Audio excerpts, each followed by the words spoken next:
Hey everybody, my name is Daniel and I'm here with my buddy Pablo, and we are serving and working together in the nation of Romania. So I'm going to introduce myself and my family and then let Pablo do the same. There's a lot of areas of ministry that we do differently, but the purpose of today's video introduction, since we're kind of a unique on the ground working as a team here in Romania, we want to share about the things that we're doing together to serve and share the gospel here in Romania. So first of all, as I said, I'm Daniel. My wife's name is Georgiana, and we have two sons, Elijah and Isaiah, who were both born here. And we've been living in Romania for 7 years. So Pablo, why don't you tell us about yourself? Yeah, so I'm Pablo, and I'm here with my wife, Bethany, and two daughters. We've been here for 4 years, and it's definitely been an amazing opportunity. Awesome. So the first area of ministry that we work in together is through music. Music ministry is something that Georgiana and I have been doing with Pablo and Bethany for more than 15 years. So we actually started in America right after college, and we were traveling all over using music in churches and doing concerts and evangelical events and things like that. And having an opportunity to sing all over the U.S., probably in some of your churches, maybe some of you remember us. But in 2013, we decided to move over here. And Georgie and I originally came just to try Romania for a year, is what we said, which we laugh at now because it's been more than 7 now. But we didn't intend to use music here, but as people found out that we were musicians, we began to get some invitations to sing at different conferences and events and things like that, festivals and Christian events. And so naturally, our group, which is called The Ineloquent, was incomplete without Pablo. So we called Pablo and we said, hey man, you got to get over here and come visit. So he came and he visited. We did a couple tours within Romania and within Europe. And long story short, he fell in love and God called him and his family here. And so we are just overjoyed about this partnership and to be able to have them here with us, living in the same city, serving and working together.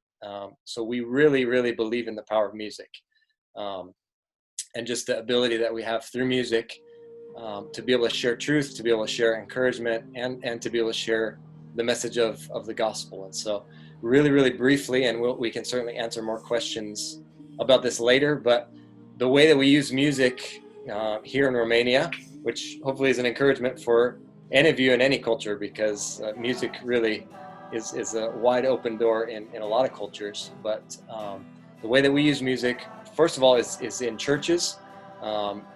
We love to serve the local church through music, and so we do a lot of traveling. One thing that we love about music is it just kind of knocks down the denominational barriers. There's a lot of divide here in Romania between denominations. There are quite a few assemblies. There's a lot of Baptist churches, Calvary chapels, non-denominational, a lot of different denominations. But through music, that allows us to go into almost any kind of evangelical church and be able to share messages of hope and encouragement, help people put on evangelistic type events where people can come and hear the gospel presentation through music. So first of all, we use it for church. Secondly, we love to use music for discipleship. So we love to go into church settings to work with church leaders, worship leaders, encourage them.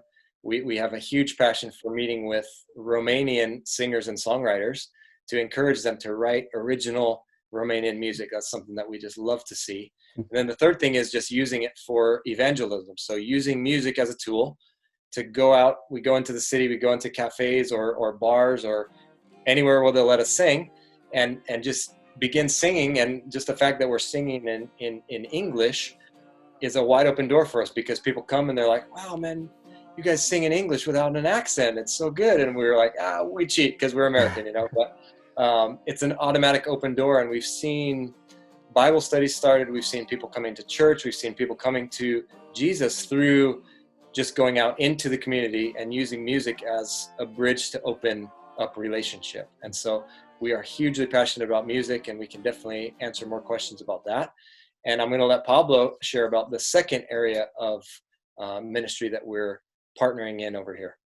Yeah, the other one is through Ultimate Frisbee, which is a sport that we have become in love with uh, almost as long as we have been playing music together. Uh, but I remember when we arrived here for the first time, Daniel had this group on Sunday nights playing just because it was so different. Nobody really understood the concept, so we were all at the same level. And that became a little fellowship time Sunday evenings. And then at the same time, Bethany and I were serving at a local school, international school, and the director of the school said, "Hey, I know you guys play Ultimate Frisbee on Sunday nights. Why don't you bring that over to our students?" So we started that with two teams of high schools, and they just played against each other. It was fun. I think after a year or two, they said, "Hey, we want to do more. We want to do this every week, not uh, just on Sunday nights or just in the spring semester." So I talked to Dan. I said, "Hey, what do you think about this? Sounds like everyone really loves the sport."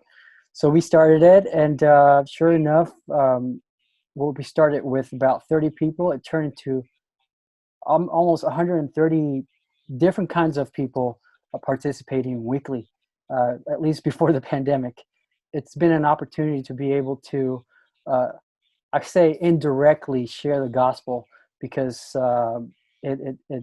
we're able to kind of like use it as a mentoring aspect. So the opportunity that Ultimate brings is that everything is based on honor. We have to respect each other. We're all in referees. So you really, really have to, we say, like, bite your tongue when it comes to calling fouls or something, any disagreements in rules. But it has served as an opportunity to minister, not just, like I said, indirectly, but also personally. Since the pandemic started, we haven't been able to be meeting fully as we were before. But I remember specifically with the youth, the high schoolers, they said, "Hey, Pablo, we miss meeting together. Is there any way we can just get on Zoom and play some games until this quarantine is over?" And I said, sure, we could do that, but I want it to be meaningful. So why don't we go ahead and meet weekly? But we have to spend time talking about the Bible. You guys can ask any questions. And so sure enough, it started we spent about 5 to 10 minutes just talking about the Bibles and then playing games. And shortly it moved into 30 minutes, almost an hour. At the end of the quarantine time, they said, "Why don't we just meet for Frisbee, but also meet to talk about the Bible?" So now we meet twice a week, whether it's for Frisbee, and then we meet for Bible studies as well. And yeah, it's been an unexpected opportunity to share the gospel. What we thought was going to be indirectly, it's turned into a very personal kind of ministry. Amen. Awesome. Awesome. Well, yeah, I think that's what we wanted to leave you guys with, and we're open for any questions. But the biggest thing for us is here in this culture, and I think that this works in the Western cultures as well now, is personal evangelism is the biggest thing, just getting an access point into people's lives. For us, that's through music, that's through sports. As you guys heard, it opens huge doors for youth with the sports. And so just finding a way, what you're passionate about, what you're gifted at, using it as a way to get into somebody's life and be able to be a light for the gospel and an example of Jesus for them. So we encourage you in that. And we thank you for letting us share a little bit, and we look forward to answering more questions as we go. Thanks for listening.